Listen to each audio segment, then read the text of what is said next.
A number of meetings that were held in NRC headquarters, primarily meetings with the Commission. There have been meetings in Region 2 in Atlanta, and there have been multiple meetings that we've had in this area. It's the first one we've had in this facility, though, but we've had a number of public meetings, and that underscores the importance of openness and public awareness and transparency. So I appreciate the fact that all of you have showed up here tonight. So with that, let me open it up for questions. If you don't mind coming to the microphone, I'd appreciate it. And if you'd identify yourself, I think that would help us as well. Excuse me, I have a little sniffle tonight. I'm Nancy Muse. I'm from Florence, Alabama. I've been coming to these meetings for 30-something years. And like broken records over the years, asking for things, I guess, that are out of your control. We would like for Browns Ferry to be closed down, and the license was extended. What year was that when the license was extended? I don't recall. 2005, 6, 2005. And, you know, these same things are talked about at every meeting. You know, it's always the grass is greener on the other side of the fence. We're going to fix the problems. At every meeting, there have been ongoing problems, which is the point I would like to highlight. The ongoing problems are ongoing. You know, last time I came to one of these meetings, the culture of safety was emphasized, but yet things still happen. At least there's an effort, though, and a conscientious plan put into place. But, you know, there's some terminology here that are not really for us lay people. Would you please tell us what degraded cornerstone, would you define a degraded cornerstone? Yes. So one of the first things you mentioned was that the reason we hold a meeting is because of the Atomic Energy Act, 1954, Energy Reorganization Act, 74, amended in 75, which requires all the business that NRC does to be transacted publicly, at least that which is not classified or proprietary. So that's why we have, that's the underpinning, and it's included in all of our procedures. You can find all of our reports and so forth that, on Browns Ferry. One of the reasons that we're here tonight, and you heard it from Mr. Kantz, is that is to share the results of the confirmatory action letter inspection, which was an inspection of 10 areas that we identified in our actually confirmatory action letter of August 2013. And we inspected those in December and found that Browns Ferry was performing well enough in those areas to close those areas out. So that is a positive statement, and I hope that you recognize that. With respect to your specific question, which is, again... If you could please, for the good of us lay folks, right. Column 4. Degraded cornerstone, if you could define that, please. So it's interesting that you asked that. I don't know, did you keep those backup slides of the reactor oversight process? Okay. So I'm going to have Mr. Bartley... well, they're not available to the screen. Okay, then don't worry about it then. I can get it up on the computer. Well, let's see if I can answer it without showing a picture, even though it's better than 1,000 words. The NRC's reactor oversight process, which is we've been implementing now for well over a decade, we changed our approach to reactor oversight to make it a bit more clear. Includes 4 columns, 4 action levels. The first action level is a licensee performance column. Excuse me. Licensee response column. You have the second word wrong. The second column is a regulatory response column, and these are.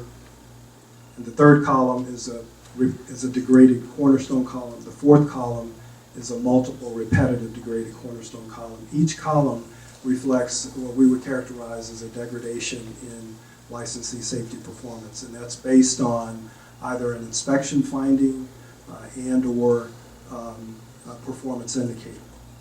In the case of Browns Ferry, we identified a red inspection finding, which is a high safety significance finding, and we issued it in May of 2010. This was associated with what Mr. Kotz referred to as a failure of a low-pressure coolant injection valve. And our assessment of the significance of that failure was that it was of high significance. So we assigned Browns Ferry Unit 1, which is where the failure occurred, to column 4, or the multiple repetitive degrading cornerstone column of the action matrix. That's the short answer. So a plant can get into column 4 with one red finding, or a combination of other colored findings and or inputs. And I won't get into that because I'll probably be talking for another 10 minutes. But what I will do is give you a copy of, or afterwards we'll show you, is that the book right there? Reactor Oversight Process. Yeah. And that's more information than you ever wanted to know, and it'll make you yawn twice as much as you're yawning now. But that's the short Please answer. excuse my yawning. I'm a school teacher. I yawn every night. So excuse me. It's not directed toward you. It was. Thank you for that explanation. Thank you. And I'm not going to try to monopolize the mic, so I'll try to scoot out of here. But I do have just a few other quick things to ask, please. You mentioned an independent group that comes in to assess the situation. I have two questions. What is the name of the independent group, and how were they selected? And are they, actually three questions, how are they qualified to do this? Okay, I believe what you're referring to is when a plant is, the NRC places a plant in column 4 because of a red finding or similar performance. One of the things we require is an independent third-party safety culture assessment. I think this mic is fading in and out. And so Browns Ferry did that. They identified a third party. They informed the NRC. We assessed the capabilities of that third party and concluded that that was an acceptable third party to have this assessment performed by. And that's what was done. And we, in NRC, independently assessed the results of their independent assessment during our supplemental inspection, which we refer to as 95003. And who is that independent third party? What is the name of the company or the? It was Synergy. Synergy? S-Y-N-E-R-G-Y.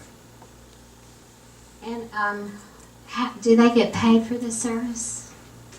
They are contracted to in this case, they were contracted to the Tennessee Valley Authority, and I'd like to believe they were compensated for their work. Was that an open bid contract? I don't know. You'd have to ask the TVA officials that question. And Can they answer that now? Are they? Where they are don't. they? Well, again, this portion of the meeting is between. Just, okay. If they would like to meet with you afterwards, that's. Could they identify themselves, please? Could you raise your hand if you're? Those are the gentlemen at the table. These are the only three here. Yeah, I was just wondering what the qualifications were of that independent group, and also, you know, if there were other people who, other groups rather, that applied for that position to do that job, and how they were selected. And also, you mentioned transition to National Fire Protection Association, and then that was put in reference to your license amendment request. Now, is that a license to extend the plant's life that you're referring to there? No, what I believe you're referring to is we mentioned the fact that the Tennessee Valley Authority submitted a license amendment request to transition to a risk-informed, performance-based fire protection program, and it's referred to as National Fire Protection Association 805. Okay, so that was actually in reference to the transition to the national. That's correct. Okay, That's now correct. my question is, if you were transitioning to the National Fire Protection Association, what were you doing prior to that in this regard? What did you transition from? So they're licensed to the regulations for fire protection, which is Appendix R, 10 CFR Part 50, 34, Appendix R, I believe, is what they're currently licensed to. But what did you have before you transitioned to this National Fire Protection? Well, they haven't made the transition yet. They're in the process of transitioning Okay. to that. Well, so what is in place now to do the job that the National Fire Protection Association will do once you make the transition? So every plant in the United States is licensed to an NRC requirement for fire protection. TVA has to comply with the license requirements in the NRC regulations, and that they're currently licensed to Appendix R. When they make the transition, when NRC approves the transition, they will be licensed under, again, the NFPA 805 requirements. So currently,